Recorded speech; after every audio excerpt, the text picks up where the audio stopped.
Take a moment, come to center. Organize your body, your spine.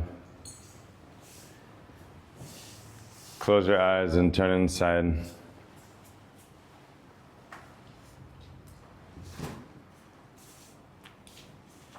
Coming to ready position.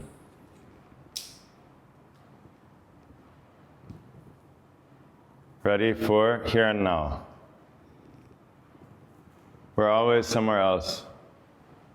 Mind is always in the past. So in order to be present, no knowing.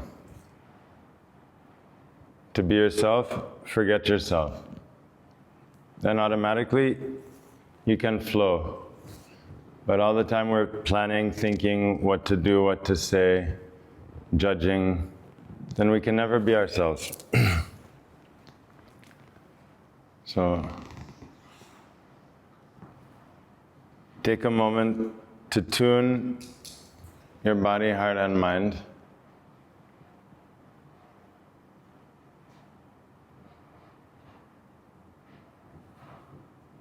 The yoga is not the process of tuning, but that in-tuneness. The focus is not on the tuning. Yes, we have to tune the instrument, but that's not the purpose. The purpose is that in-tuneness, to be in harmony and to live from that place. That's the real yoga, is that the dance of life. To dance in rhythm with life, instead of pushing against the life. So the key is, if you want to play a game, you want to play a sport, you have to know when it's time to play. When the game is on. You're present. So this game of life, when is the game of life? Is it yesterday? Is it tomorrow? Or is it right now, this very moment? So we must bring ourselves back to more and more, instead of just 5% here and 90% in the past and future, we can be maybe 5%, 10% in the past and future, and then 80% here and now. Because the past, we can't do anything about that. Even the past doesn't exist. This thing I call the past, right, is just my own little tiny little speck of what I've seen and experienced, and then I filter that into just a couple little stories and ideas. So for sure the past is everything that's ever happened everywhere, every moment, but I have a little tiny fragment, distorted story about certain aspects of things that happened or didn't happen that are distorted again by my ideas and perceptions and culture. And so that idea I have of the past is not the past. Not only that, no one can share that. Everyone has their own fantasy creation of the past based on their own ideas, experiences, and scope, which is extremely limited compared to that which is everything. So the past is not real. My idea of the past, which is the only thing I can experience. I can't experience the absolute past. The absolute past means everything, everywhere, and every thought of everyone, everywhere that ever existed, every molecule, every atom, the past is everything. I cut and choose little pieces and put together some story that's changing and just, like, this is not the past. And this one I call the past is only mine. No one else can see it, no one else can know it. Even someone living every moment with you every day, their past is completely different in every way. So that can't be real. Then the future, what about the future? Is that real? So it's the same. Whatever the future is, just some calculation based on past experience, and it's my personal thing. Whatever my little thing is, this is future, this is also not true. This is my own projection dream. So then what's left is this moment, this present moment. So when your body is in tune, your breath, your blood flow, your hormonal rhythm, all these layers are alive, like the garden when in natural, when your heart and mind, the pressure is released and it's not full of unprocessed, undigested experience, emotion, words, everything, but it's clean and clear, in tune, then naturally, automatically, you're present. But when there's some tension, disturbance, blockage, then it produces endless waves of thinking and emotions and tension. The tension itself produces thinking. Because of some uncomfortableness, in the nervous system, pressure, tension, pushing, wrong, force, this creates thinking. And so problem is not the thinking or is the underlying tension, because we're out of tune. And so the key is, by taking time each day to tune all these layers. So you tune, for example, the violin, you have to tune each string, but the strings must be tuned also together. So we need to tune our body. It means our biorhythm, blood, cellular, nervous, all these elimination of waste, sleep, digestion, all these rhythms in tune. This is only one string of the violin.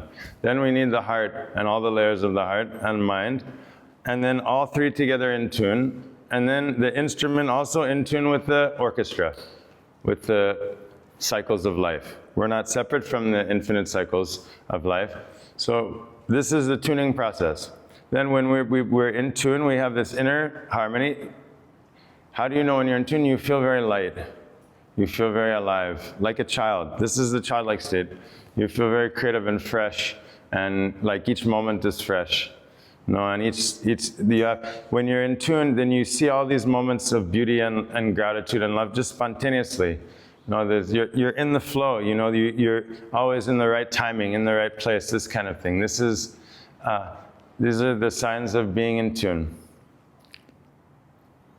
And so this in-tuneness can only be in the present moment. It's not the past or the future. And so more and more we become in tune, more and more we become present.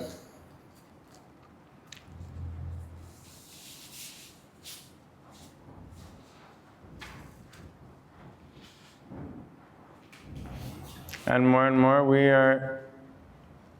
can love ourselves. No, this love, we don't love ourselves. You are love. You experience not, oh, I love myself now. Oh, you are love. Your life, your thoughts, your emotions, your words, everything. And so it's not about, it's about allowing that.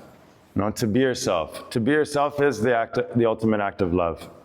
And so the yoga, this process of nourishing, like watering the garden, this is love. So by taking time each day to awaken your cells, your organs, your blood, your heart, your mind, this is the ultimate act of love. Then your life becomes an expression of that. It becomes, whereas if we don't tune our instrument and underlying, the surface is very beautiful, but underneath the surface everything is very tense and rotting and all this, right? Then that's what we're bringing to the world, right? Our words, our thoughts are coming from that underlying out of tuneness. And so the key is that we must tune ourselves, and then our life becomes an expression of that. Spontaneously. We don't have to plan how to love. How should I love? No, the natural flow of life, the connectedness, that through the presence, it becomes very natural. And so for this we must train, like a sports player. They have to train again and again and again, the same basic drills and exercises, so that in the game, it becomes effortless, spontaneous. Right? Same with musicians, same in the arts. Right? It's through repetitive training that we are able to establish the muscle memory and the appropriate responsiveness. And then in the game, we drop it all to be present. And so same with the musicians, these great jazz musicians. Right? And so it's the same with the yogi. By training the fundamental aspects of sitting, breathing, concentration, relaxation, focus, and all these other foundational, like willpower, resistance, presence, uncomfortableness. And by experimenting with all of these simple foundational aspects of being alive, and by training repetitively again and again, the basic foundation, then in the game means in the daily life, we can effortlessly, we flow. Like the great sports players, we're able to gracefully, to dance, to enjoy the celebration, like to enjoy the game instead of it being miserable. The same is that metaphor with playing the sports. Someone invites us to go play ultimate frisbee, and we're totally out of shape. And we show up, and after 5 minutes, it's like cramping, and it's painful, and we want to pass out. And whereas other people are running around and smiling and enjoying, they're having a great time. And so what's the difference is, the game is the same, the pressure is the same, but when we're out of shape, when we're disconnected, then it's miserable. Then it becomes like torture instead of fun. And so the same with life. If we're out of shape, out of tune, chronically, then even the most enjoyable thing has no taste. Even we achieve the goal, there's no contentment, there's no peace. And this is partly because of our model of success. Our model of success is basically we set a goal and we prove that we can do it, and then that's the success. But the success is, it's never enough, because it's always more and more and more. And so instead, we shift success to being at home being at home in myself, here and now. Right? To be truly authentic.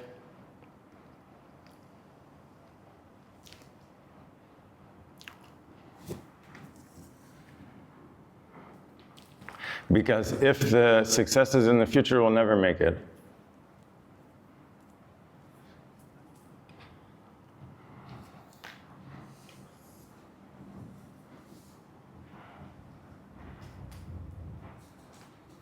And so we have to investigate, examine our underlying beliefs.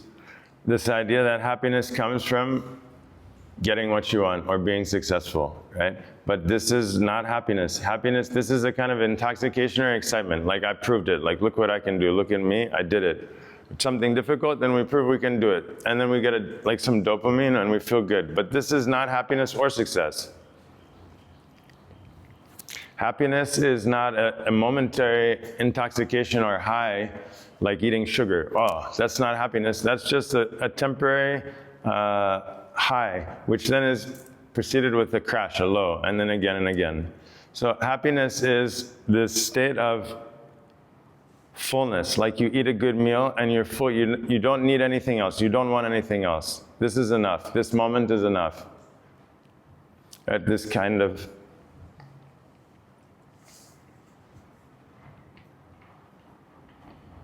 a deep peace, peacefulness and presence, but not the peace that has anything to do with war or fighting. The peace that comes like in the forest, by the ocean, the peace of being.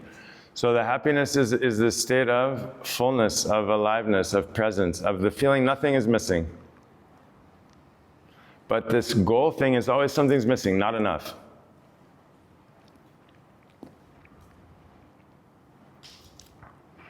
I'm not enough, or I don't have enough, or it's not good enough, or something. Everything is always not enough.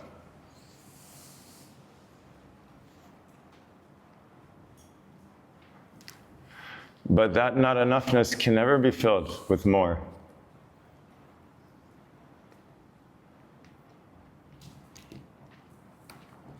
So that's what the radical presence is. This moment is enough. It has to be now. If it's not, when will it be? So we have to train to, enough means this is grounded, centered in your spine, in your nervous system, in your breath. Then you can experience that fullness. It's not, I am enough. It means everything. Life is everything. Every planet, every molecule, every organ. In this moment, the wholeness is completely whole in every aspect. It's not about me. It's not I, me, I. The I means I am enough. Then life itself, it's not a personal state. This present moment, it's not my present moment. Present moment means everything, everywhere at once. This is, the only way is you become swallowed by it. It's not my present moment, whatever I see or think or whatever. The present moment means to be present, you don't exist anymore. All that exists is the everythingness. The present is the everything. It's not about my story, my experience, my problems. present moment. So this is trying to position the past, the future. Where are we? Where is the goal? What are we looking for? What is important?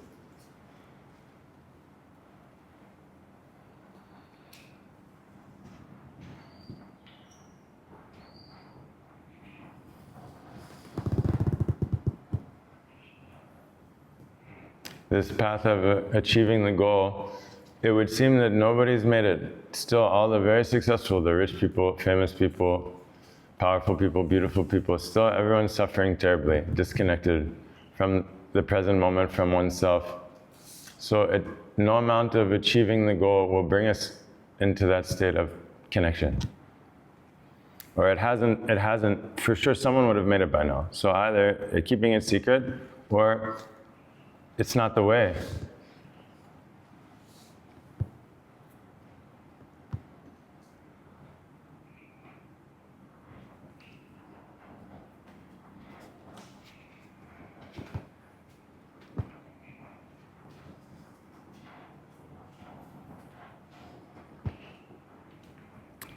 Presence, awareness is the most natural state, but now we've given so much importance to thinking, and that we can think our way to control, thinking, control, and like it's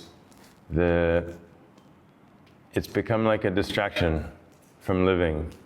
And now we're creating, not even living, we're posing, we're through this Instagram, this whole way of seeing life, instead of living it, we're something else. And so more and more we're disconnected from the present moment, from ourselves, the community, from our tribe, from our family, from nature, everything is disconnection. But what I've seen is that connection is immediate beneath the surface, in one moment, in a few days. Like a plant you chop off the whole tree and it grows itself back within moments.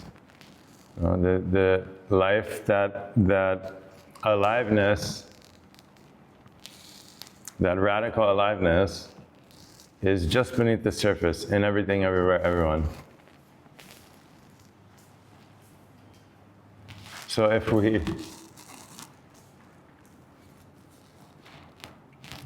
nourish that like a gardener, then that aliveness knows what to do.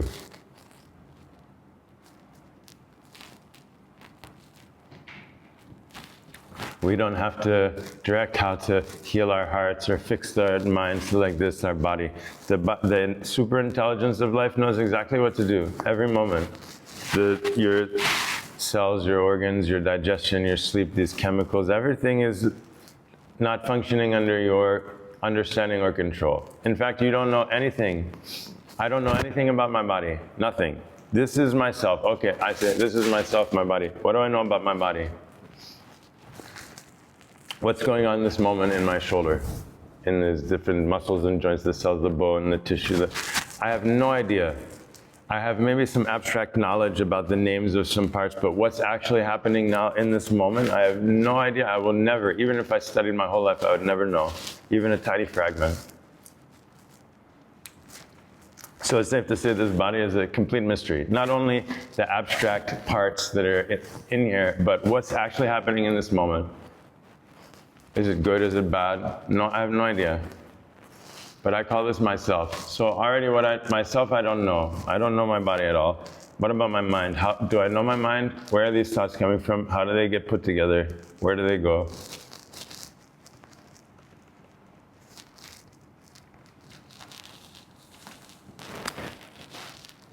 So how can we know we don't even know ourselves.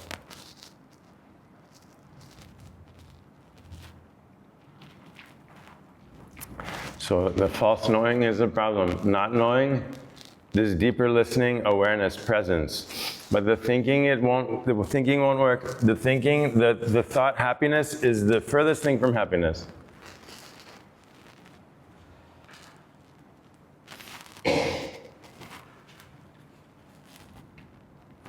For someone who's truly experiencing happiness, they would never have the thought happiness. And the idea of happiness has nothing to do with happiness. The idea of peace has nothing to do with the experience of peace. This idealization. So, the key is just be present. In this state of not knowing, then automatically happiness can arise, peace will arise spontaneously, naturally. Just from being present, because that presence is peace.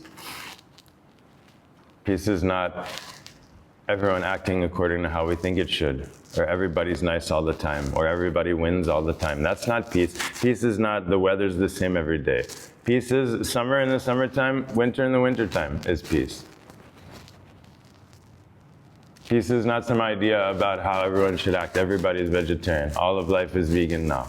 The tigers stop eating and everyone stops and everyone's nice all the time. This has nothing to do with peace.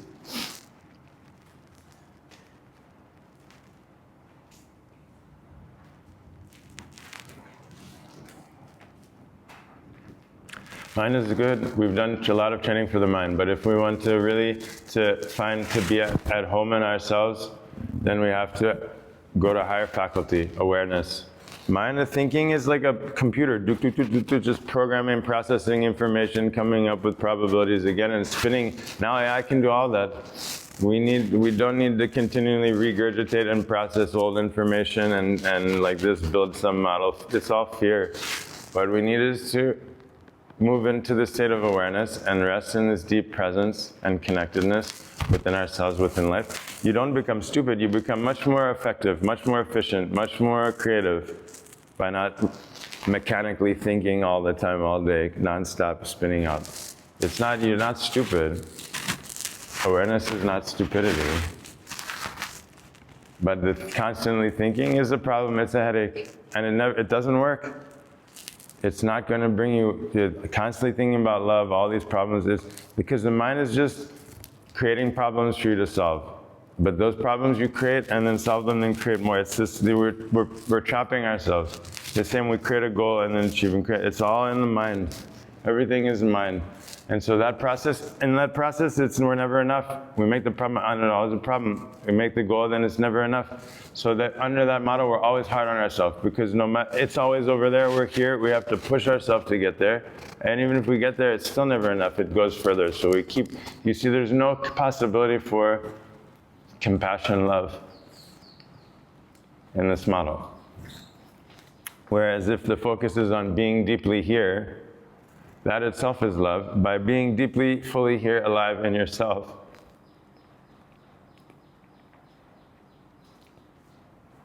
this moment, that's the best pathway into blossoming into whoever that it is you'll become and do in the next.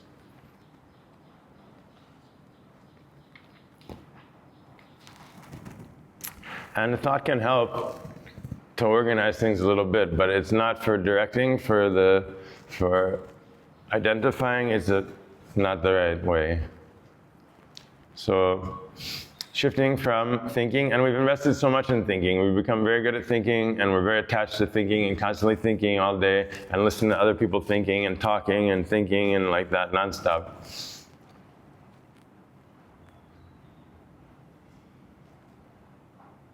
So that's fine, but I'm saying, if you want to be at peace, to be present, then you have to change, it has to be a different habit, different orientation.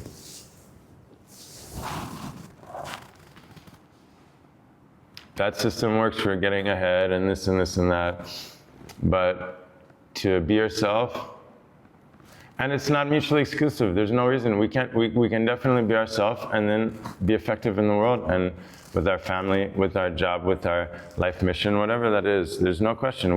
I don't think we have to sacrifice ourselves in order to succeed in life, or whatever that means, or for the real world. It's just that in the current model, there's no place for like being present. Since the beginning, the goal is always just around the corner.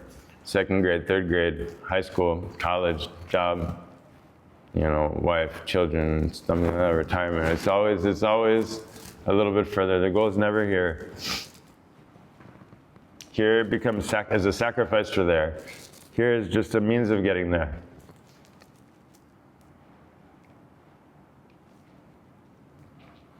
Like Alan Watts said, if the point of the music were to get to the end, then there'd just be one note. If the point of the dance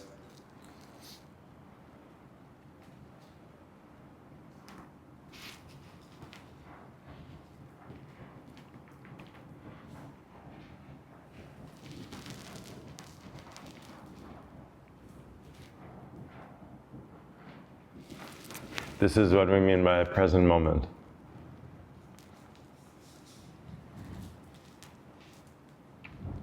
The yoga.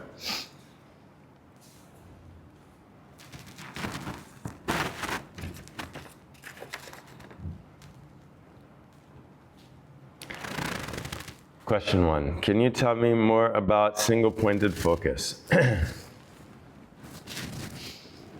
So there's a whole science of yoga dealing with what's called concentration, drishti, focus. It's the idea that there's one energy inside, and then we have the different senses by which that energy is going out into the world through seeing, hearing, smelling, tasting, touching, and then the mind is composing, combining those and thinking.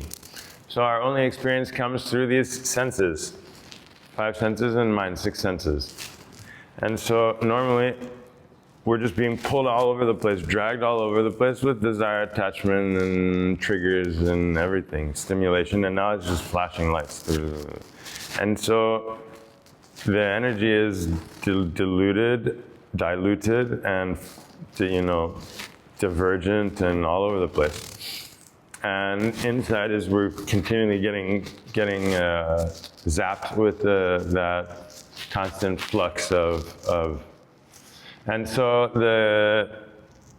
there's a whole science of learning to train the senses and then focus the senses, and then eventually this becomes what's called ekagrata, one-pointed concentration. So there's multiple, there's physical concentration. There's concentration at every level, in your body, in your spine, in your breath, in your mood, all the aspects of our being. Like when you adjust the gas and the air on a blowtorch. And so you can change. It can be more concentrated or less concentrated. In the same, your whole system can be concentrated or just kind of at every level. In the way that you hold your nervous system, the way you hold your eyes and your pupils, retina, the way there's a kind of a fine tuning or like a switching on. Some people are just very, not. So the concentration is not just I'm thinking about this now, or I'm only doing whatever, I'm only doing, studying this, or I'm only, it's not like that. It's like a way of, a kind of pressure, a way of presence without forcing and pushing, but at the same time not loose. It's very subtle. And so then when you get to that one-pointed concentration, that means your whole being, your body, your heart, your mind, the past, the future, everything that's ever been and existed is then directed towards one point. We can call this the seed or the womb. And then eventually, when it's no longer wavering, when it's not jumping here and there, when it's more flowing into that point, and then no longer wavering, all of a sudden, poof. It's like implosion. Like a big tree, you have a big tree, and all of a sudden it implodes back into the seed from which it came. It's a complete shift of a reversal, and there's no, it can't. This is the beginning. This is samadhi. And so we can get glimpses of that. We do get, anyway, regularly, but we have no awareness, we have no understanding. And so this is the concentration is for coming back to that most basic pure state of consciousness. And then when you do that, it's very cleaning, it's very healing. When you tap back in with the source, this is, it's like a reset kind of, all these, because what to do every day, so many problems, every day, so many terrible things happening everywhere, around us, within us, so we have to just clean. You go to the toilet, you flush the toilet, you eat the food. Most of the food is waste, most of the food you eat is trash. Very little of it is the essence is almost nothing. You have to get rid of it. You have to immediately get rid of it. Get rid of it and you forget it. Like you eat food. You go out and eat food every day, 3 times a day. You remember what you ate 3 weeks ago for lunch? Or 5 days ago for dinner? Right? You have to forget, you eat the food, you forget it. If you remember that all the time, that one food was so good and all you can think about is that food, then you'll never enjoy what you're eating. Every time else you'll always be thinking about that food. Or the food was terrible, you had a terrible meal once. And every time you eat, all you can think about was that terrible meal. Even though the meal now is wonderful, but you're only thinking about that terrible meal then you can never be present. So you eat the food, it's good, it's bad, immediately flush it down the toilet. You have to digest it, and then flush it. So the fire of yoga is for digesting the life experience. Otherwise, everything gets stuck. But we must, in order to live in the present, you have to forget everything that's ever happened. Everything that's happened is automatically part of this moment. It's not that it's it's already there. The food has become you. Everything has formed you. Everything has brought you to this moment, has formed you. It's not a negation. It's not a denial of the past, but it's by hanging on to the shell, by carrying whatever, because again, the past is false. So whatever idea I'm carrying about any situation too is not the actual situation. It's just certain pieces that I've pieced together and that I'm carrying with me. And so the essence is already part of you. Everything that's happened in the whole universe, that essence is part of you. All your personal experience, whether you actively talk and remember and show it or not. And so that's the thing, you digest it, immediately flush, the essence is there.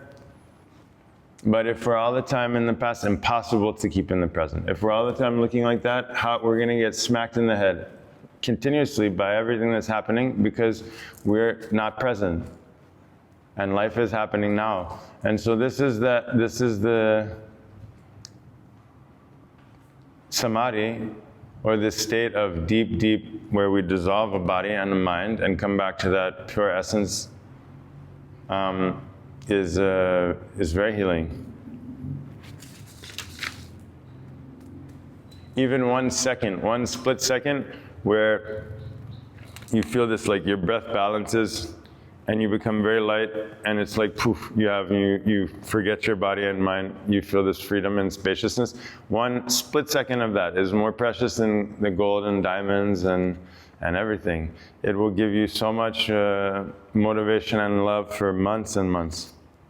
So that's why we're mining. This is like mining. The practice is mining, or we have so many gems and treasures inside of us, hidden in our biology, in our chemistry, in our glands, in our nervous system, and so everyone's always asking how to stop overthinking, how to, deal with some problem in the past like this. What we need to focus is not on what we don't want. We need to focus our attention energy on activating this state of deep aliveness and presence and peace. Then from that place you look at, everything is gone. When you're in this state of, when you're present, right, there's no energy left to go running around it somewhere else. You see, so the focus is, it falls away by itself, right? Because your system is now shifting to the presence instead of in the past. And so this is the key, is to set up a daily rhythm, a practice of self-tuning, so that more and more you're living in the present moment. There you start to taste that wisdom and peace, aliveness for being authentic yourself. Then before you know it, where did that stuff go? It fell away by itself. No, the present moment is so much more attractive than living in the suffering of the past. That has to become, it can't be I have to force myself to do this and act like this and forget that. That won't work. No, it's because once you taste that, what it is to be alive and to dance with life, then you can train, so that becomes the habit, the way of life. And then automatically the things, all the other stuff, right, falls away.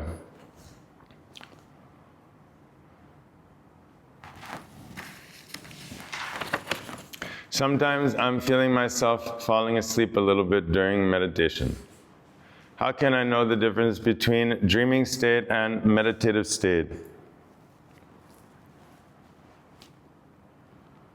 Yeah, so everyone is exhausted in general. We're all exhausted, overtired. Even the sleep is not quality. There's so much light, artificial light everywhere. Our brain, we're never really well rested, so we all need to sleep more anyway. So sleeping is good.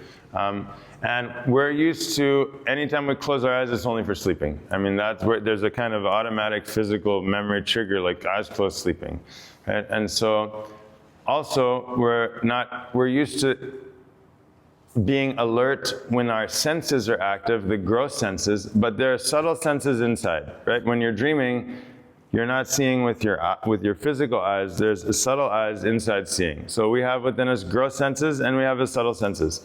But in general, because again of all the modern noise stimulation, pollution, light, everything, we're not in tune with those subtle senses, and so inside is closed, it's just dark, and we just kind of start to shut down and sleep. Right, naturally, and that's very good. It's healing. When they say when you sleep in meditation, when you're going from meditating to sleep, it's still more powerful and effective than the regular sleep. So we shouldn't feel bad. Anyway, sleeping is good. We need to sleep. We don't sleep enough, and we're not playing the short game here with the meditation. We're playing the long game, right? And so when you're playing the long game, right, like with a sport, you can't just force yourself into that mode and rhythm and right from the get-go. Can't do it. So it's over time, you're nervous, so you learn the difference between the sleep and this deeper subtle states. You learn how to focus your attention, because meditation is a bit like shooting a rocket ship into outer space. It requires a massive burst of energy in order to pierce through these different layers of the atmosphere, right? The gravitational pull of the earth is very strong, and so it needs to pierce through many layers until it gets free from the gravitational field from the earth, right? And so the same way the ego is very strong. The pull of ego is very strong. And so you need tremendous amount of the energy and focus to be able to pierce through these layers. There are many different thresholds. Sleepiness, dreaminess, boredom, restlessness, right? All these are thresholds, and so that's part of the journey. But it's just through continued practice that you're able to shoot out and to go beyond the gravitational field of the ego. And so the key is just regular practice. Same with learning a language. They're like, oh, I can't pronounce. You just every day, once or twice a day, and you'll be able to do it. Like dribbling in basketball. When you pick it up and you can dribble, it's falling all over. But if not by studying and learning and reading and studying physics of basketball and aerodynamics and all this kind of nonsense, you just have to pick the thing up and bounce it, and again. Eventually, it becomes totally automatic. And that same way, we have to become automatic about breathing properly, sitting properly with the spine, focusing attention. All these subtle layers then become automatic. So the meditation practice is part of that, but it should challenge us. Everybody's like, oh, it's challenging. Good. It's good to be, but when we challenge ourselves, then we're learning, then we're growing.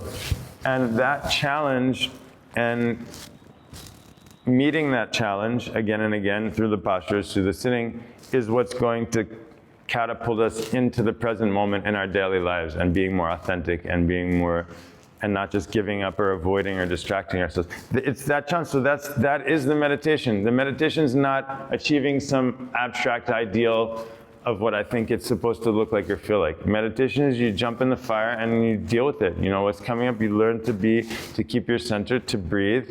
And by being tested in the fire, in that battlefield, then this becomes very easy. This becomes very, it's like training. It's the kind of training that allows you to embrace, enjoy, excel in the daily life.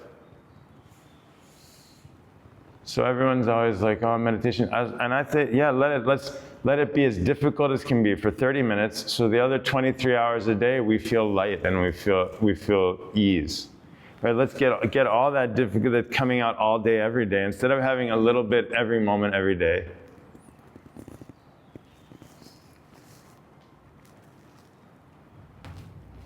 It's that purgatory model. Get it over with now. Burn it. Each day, burn it off. Don't wait till the end of your life burning off all this stuff. Every day you burn it off. And then you come to that state of purity and presence, aliveness, wholeness. So this is the model. So in meditation, yeah, the sleep will come, but it will go with time. And you train your nervous system. Massage, acupuncture, walking in the forest, walking barefoot, sunbathing. All of these will help to heal the nervous system and our body, reconnect with the nature, to go in the water. All of these things are so important. This is also part of the yoga, part of a diet, our diet, healthy living. Not just eating food, but the sunlight, the authentic connections, the creativity. This is an essential part of our diet, not a hobby or extra or luxury.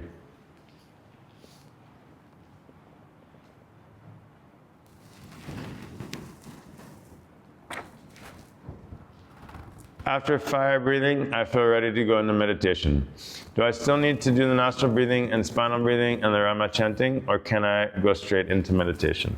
This is a very good question.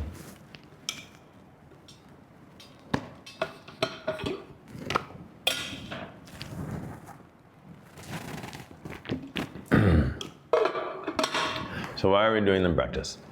We're doing the practice to enter into that state of deep presence and wholeness and oneness.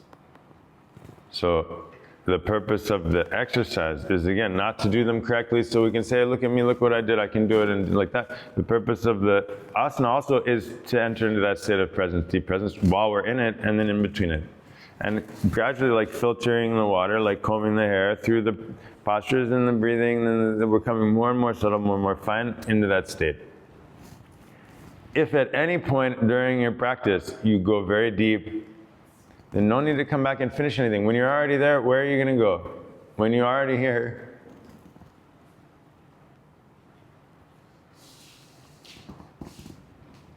we must clearly understand the purpose. So we know what to pay attention to also.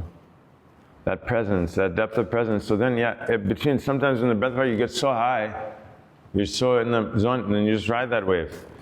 That said, one must train to at a very advanced level. You know, if you're playing archery, you have to really train that you know your bow, the arrow, the tension, everything so well. You play a musical instrument, like a violin, you have to know that bow intimately such that you are the bow. You can't even tell. So you have to train your breath significantly over time that you have mastered the breathing. So you can practice separately 1 or 2 times a day just for the breathing part, not connected with the meditation. But if you enter into that deep state, you should, that's the purpose. Then to keep going, it's defeating the purpose. Then it means we don't understand. So the practice is not for the practice sake. The practice is for filtering the consciousness so that we can be present. When you're present, then ride that wave. But you must train the fundamental skills and everything. And it takes a few minutes. It's not even a big deal.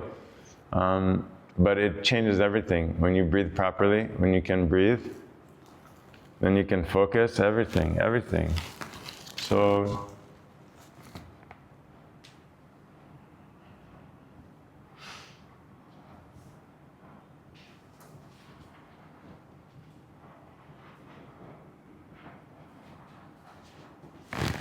but it's important to maintain that you have a formula you use. You do that same formula every time. Because if you start to change it, okay, it worked today, but then what if it doesn't work a couple of days? What if you're not in that state then, but you're not doing the other ones like this? So you can't assume, oh, okay, it's easy, I just go. No, it's going to change all the time, every time, the seasons, everything. Sometimes you're very deep meditation, or sometimes it's just, this tension and turmoil. Does that mean one is good and the other is bad? No, both are perfect. When your meditation is deep and you feel that experience, perfect. When your meditation is, and you're getting crunched, that's perfect. That's a necessary part of the purification and release that's going on in this process. We don't know that process. We'll never know that. The same, you don't know the process of digestion of food. You eat the food, you have no idea. This enzyme salivas, the stomach, this or that acid, and blah, blah, blah, enzymes. We have no idea how it's going, how it's doing, what's needed in order to get that and assimilate and absorb it. It's beyond. In the same way, what's this process of deep purification through the meditation of this karmic and memories and thoughts, emotions, tension? We have no idea by what process that's happening. What's correct? What should happen? We have no idea. But in general, it's never good enough. Whatever we feel, whatever, we always have the feel it's wrong. Something's wrong. It should be different or something. Because it's unpleasant or uncomfortable. And so maybe we switch or we stop. Oh, maybe I should do this one or that or something. So we have to just trust the process. And so how do you know? You know because in your daily life, you feel more connected. You're kinder to yourself. Right? You listen to your heart. Right? You set boundaries. You're more in the moment and spontaneous. You feel more creative. You have the unexpected moments of beauty or peace or something. This is the sign the practice is working. It has nothing to do with what's going on while it's happening. That's why it's important to set a fixed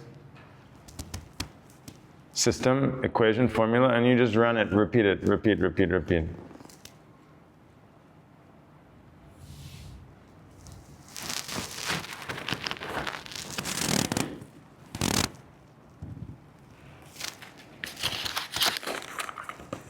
Life is exciting. Daydreaming can be joyful. Is it okay to daydream occasionally? All of life is a daydream. Everything is a daydream. It's okay to be yourself every moment. The point is, you don't attach, you don't make a story. You don't hang on and then try and drag it with you everywhere. Yes, okay, be everything. Be mad, be sad, be angry. But then it goes. The problem is the identification. Problem is not the action. Problem is not the experience.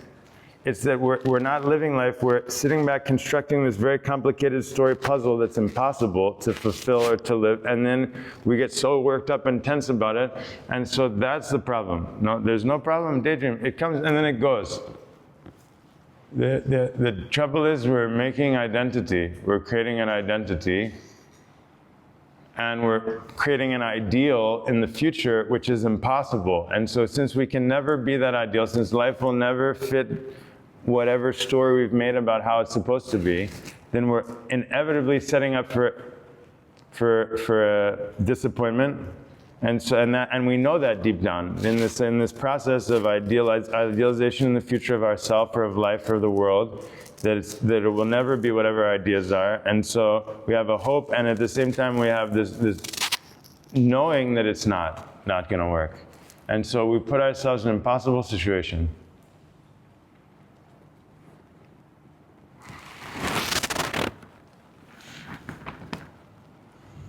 So life is okay. Everything is okay.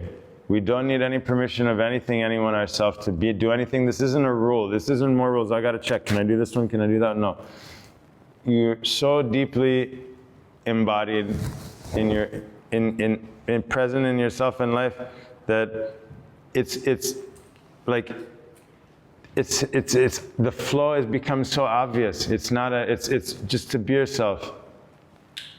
There's no question of, the same way that none of the nature, the banana is not the mango, not where should I go, when should I grow, when should I flower, it's in time, in harmony, in rhythm with itself, and so that life is dancing through the tree.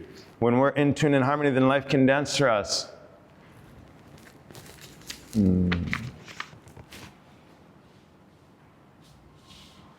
And creativity is an essential language, essential relationship to have with ourself, with life. It's not like, oh, creative time. Creativity in the way you speak, you move, you dance, the way that this moment itself is a creative. Life is creatively expressing itself each moment. The way you write, the way you make the food, the way you eat, everything is, creativity is not an activity, it's a way of life, it's a process, it's a relationship. And so daydreaming is it's part of that, of the magic, of the vision, of the openness. And I would say all planning for the future is kind of daydreaming. Everything is a daydreaming. Any thinking about, because this is this future, which again is my own little configuration, is a kind of dream. And so now I'm daydreaming. It's all daydreaming. The past is daydreaming. We have night dreaming and daydreaming. Those are the two options. Then presence. In presence, it's a kind of listening. It's not like, but other than that, there's only this daydreaming and night dreaming.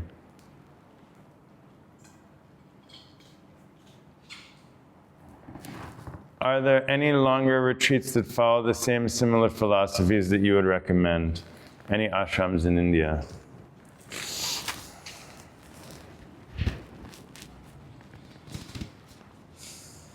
I mean, I would recommend to go straight to the source and be with these great sages and enlightened masters. But in order to do that, you're going to have to be able to digest a certain dose of culture and you know, there's a whole framework of culture and politics, you know, so you know, something that's very open source like this is very difficult to find, but it's not. But I would say go to Amma's ashram, go to be with Amma in the south of India for 40 years there. I mean, it's such a power spot. Thousands and thousands of people are there, have been for the last 20, 30 years. It's a massive community. It's like a massive university campus with all these, you know, so much going on, everything through it's incredible. You know, you can get charged, you know, go to Tiruvannamalai, and I'll send, at the end of the retreat, I'll send information on places in India to go, but it's not gonna be packaged in this way, that's in this, you know, you have to be able to unpack that. You have to be able to digest a certain amount of tradition and culture and yeah. There's one yogi, Srivast. I met him in 2007 after coming out of the 40 days of tapas, 40 days, 12 hours a day, sitting in isolation and meditation and alone in silence. It was a very intense time. I was really on fire after that. Anyway, long story, but he had been pulling up there, and then I saw him once again later. He has a center in Pondicherry and one place in Sweden for like 20, 30 years. And he's offering a very integrative, joyful, present, creative thing, similar like Osho. You know, not as radical and wild and in your face, but that same depth. And I really respect him and the centers in those places. I would say, yeah, Srivast. And his approach seems very beautiful. They still have some of that cultural thing. You know, he still has some of the cultural, religious thing, but Srivast. So it's very good. And if anyone's like, oh, I want to teach a shit like that, try to find a 6-month teacher training. It's 3 to 6 months. Even if you don't want to be a teacher, like the way they're cramming and distorting it, and it's all about performance and physical and whatever, like, try to find a 1-year program or 2-year program. I mean, gosh. It's, I don't believe in really any of these teacher trainings. And before you learn to teach, for sure you have to master that which you're teaching. So one should at least have 2 to 5 years of deep investigation and mastery of that before one is going to become a teacher. I mean, I don't know, it just seems obvious. It's crazy. The yoga thing is crazy. What's the cow's name? Aruna. Aruna is the sunlight in the morning sun when it's kind of reddish. That first light morning reddish sunlight that glows. This is one of the Devi's names, the names for Divine Mother. And the cow, so the sacred cow, in the story of the churning of the Milky Ocean, which we'll talk about tomorrow, because the Angkor Wat temple and many of the temples in Cambodia are connected with this particular story. We have the demons and the gods, and they're pulling the snake, right? And it's on the turtle's back, and the turtle's on the mountain in the ocean, and that creates like a butter kind of thing. You're churning the ocean, and all these things are very symbolic. And all this is happening inside, right, in the spine. This is the amrita, the nectar. But the first thing that comes out of the ocean is poison. And then Shiva swallows that, and that makes his neck blue. And then, before the nectar, this amrit, this nectar of life comes, a bunch of gifts come out. One of them is the sacred cow. Another one is the tulsi, one of the herbs we have here for tea, very sacred herb. Another one is the parijata flower. We have here also it's a certain flowering plant. And then a few other items, these are symbolic, but one is the cow. The cow is the vibration of the cow, the hump, they call this Surya Nadi. It's taking the sun energy from the sun and it's processing through its body like gold. They have particles of gold, all these minerals contained in that milk, that white milk nectar. This is the cow urine, the cow feces, the cow, everything, the sound, the smell. This is, in the ancient time, in India, in the times of the Dharma, the king, when they would wake up in the morning, first thing they'd do is they go to see the cow. The cow puja is always the one that's first in the morning, like 4 in the morning, 4:30 in the morning. The cow is taking the sattvic energy, the positive energy, and then magnifying that. Right, it's really projecting that, and they'd say there's some pictures you have the picture of the cow, all the gods, the goddesses, the elements, all of nature, everything is contained in the body of the cow. It's a mystical kind of thing, but it's in all the ashrams, the yogis always have the koshala. They're always protecting the cows. They're always keeping the cow, loving the cows. Same like the fire. You have yagnashala also, the fire, the flower gardens. You have the bhojan where they have the food, and then you have the yogashala where you have the holding the space for the dharma. And so all of these elements are working together, and this is the same alchemy they were using at the time of Angkor. This is the same traditional Sanatana Dharma that was going on at the time of these Angkor pyramids, and again, we'll get into that more tomorrow. What is usually people's greatest challenge in adapting to integrating the practice, this new way of life? I mean, that is the greatest challenge, adapting and integrating the practice in the new way of life. That's the challenge, is the integration. I think it's a question of time management and our relationship with time and our energy and such. Because everything is a rhythm, everything is a habit. When we sleep, when we eat, what we do at what time, then this is creating the kind of the flow or rhythm of our life. And we're attached to certain things, and we have work, and we take that, generally we're giving more importance to kind of work, financial things, these things, than to our own health and well-being.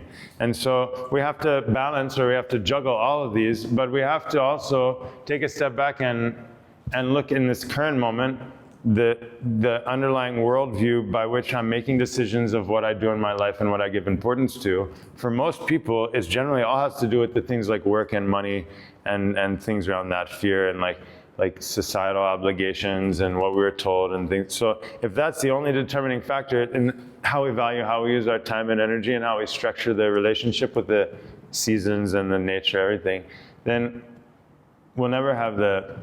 it will never be possible to integrate the practice or shift to a new way of living and thinking. So we have to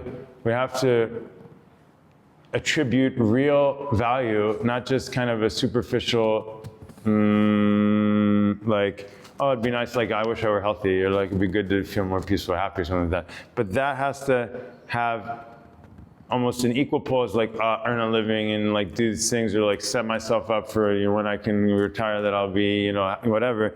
They have to come into a more integrated approach to success, and then we can. Then the key is just, most people struggle with the practice is that it needs to be like, you're inserting a program into another program, right? And so like a virus, like you take a virus and put it in the computer and then it takes over the computer, right? So the virus that we're infecting with is this virus of grounded, centered, focused awareness. And so that program should be exact. For example, what that means, and this is not me, this is again from the ancient times, that same time, same place, every day, same thing, same, or like this.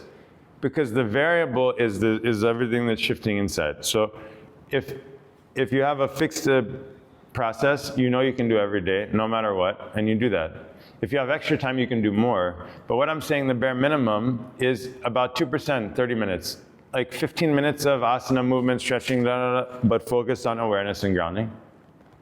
Then 5 to 7 minutes of breathing, focused on awareness and grounding. And then another 15 minutes or so of deep stillness, focused on awareness and grounding. And then repeat again and again, without thinking about it, without making a big deal. Just do it. You can do it and forget it. Take notes. It's good to have a journal. And that's the core, inserting this kind of in the daily structure. This will start to that recalibration by doing, ideally, first thing in the day, first thing in the morning. Like a musician tunes their musical instrument before they play. That makes sense. That's a reasonable thing. A sports player stretches and warms up before they play. That's the best practice. So if we start the day by tuning ourselves, warming up, then for sure it makes a big difference. I'm sure if you studied sports and music, the difference between people who warm up and don't warm up. Between you, the musicians that tune their instrument, don't tune their instrument. So already we insert that in the day.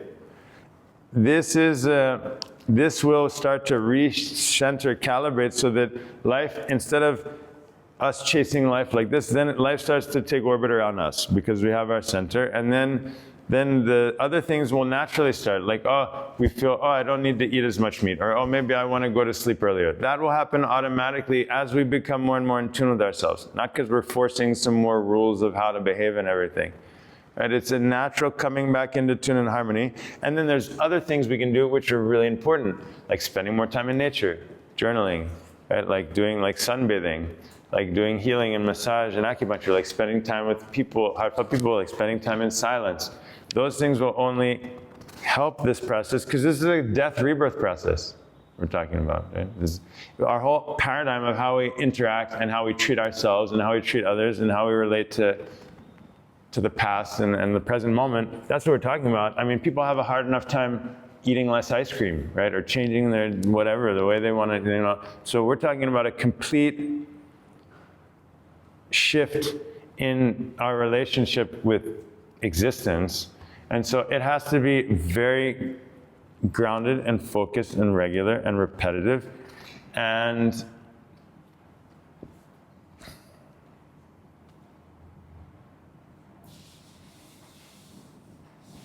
yeah. But I can assure you, the same way that if you're like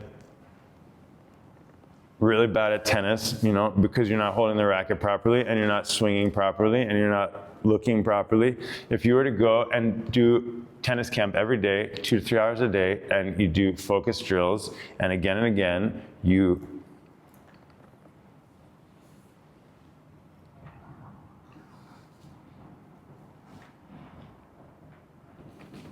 not focusing on what you're doing wrong and why you're doing it wrong.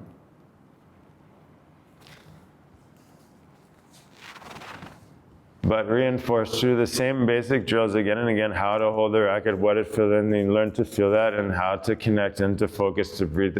Then for sure, after 3 or 4 months, you'll be playing very smoothly.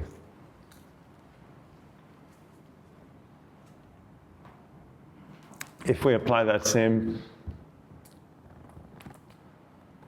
fundamental training, repetitive training, to being grounded within yourself, there's no question that after a few months, you'll be significantly, it's a radical shift.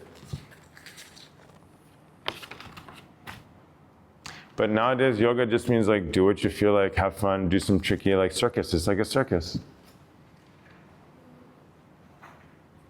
which is fun. I love it. I love gymnastics, acrobatics. I'm a dancer. I like to dance contact improvisation. I dance. Dance is beautiful. Acrobatics is beautiful. But I feel like what's needed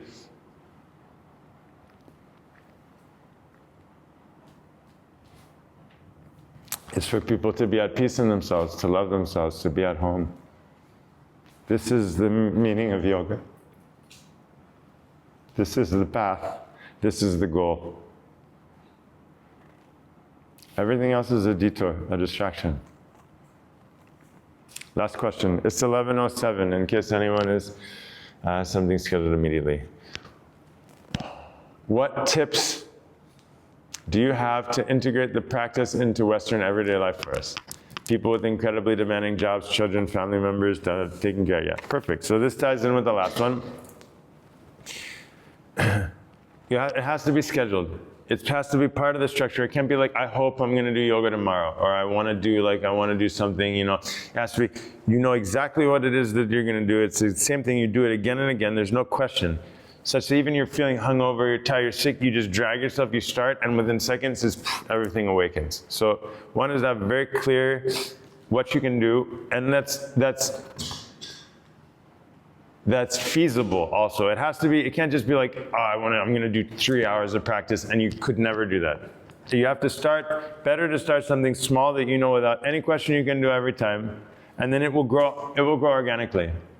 Then best thing is to do that early in the morning. Wake up early, wake up earlier. If you're doing a half hour, then get up a half hour earlier. Get up an hour or two earlier. Use that time, take a shower, go walk in nature, then you do your practice, have some journaling. You live a whole nother life. By the time everyone else is waking up, you've already had a whole life. You're already fulfilled, you're already grounded, you're already feeling connected.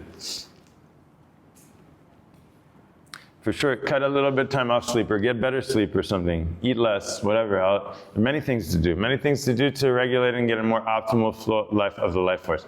We have to examine our diets too. Main problem with our mood and energy is the diet. Overeating, eating from stress, eating foods that aren't good for us, eating for desire, whatever. Food has become poison, it's no longer medicine. We're eating too much and then we're not functioning in an optimal way. So for sure we have to examine the diet and make that a part of the creative process of our spiritual practices. Make your own food, grow food, eat healthy food, eat colorful food.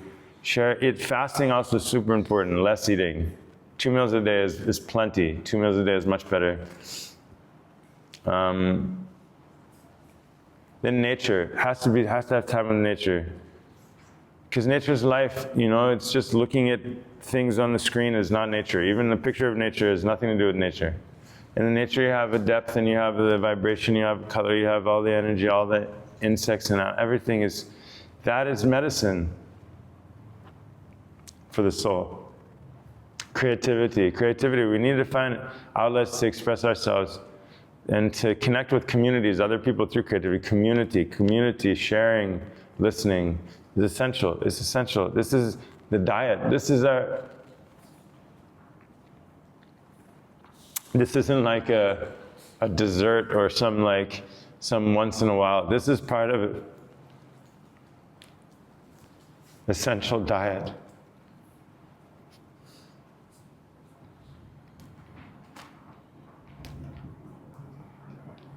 Journaling is important. There's so many pieces. Yeah, all these pieces I'm tying together in this system, this radical awakening. But the practice, again, what's important is we understand why the practice is not for the sake of it, is for this tuning, this process of tuning, and then the tuning is so that we can be in tune. It's not all the life tuning. Everyone says, I'm going to have to be so much work to do. It's going to take so many years. And no, that's the wrong understanding. Already now that wholeness is whole. Already now you're whole.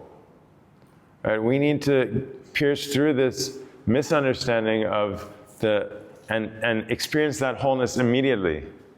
And no amount of fixing or changing or learning things is going to change that wholeness. There's no way by fixing. You can't fix it. There's nothing to be fixed. So this path, this understanding, the practice is to be in that state of wholeness, aliveness, and tuneness, which is now. It's not later.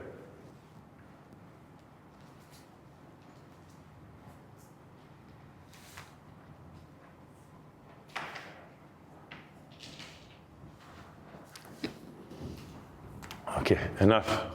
Words. The words are always false.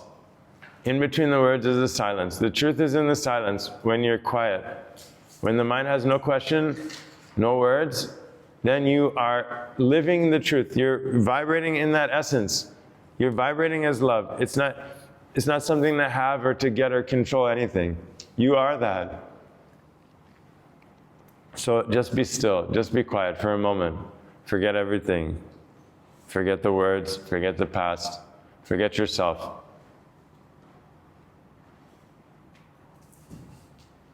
You are that peace, you are that wisdom.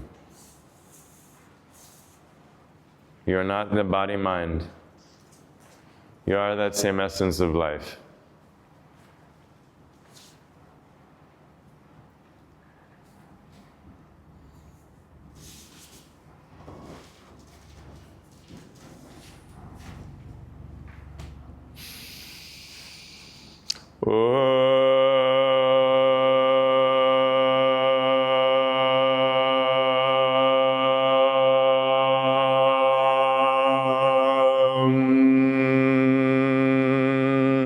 Chanting,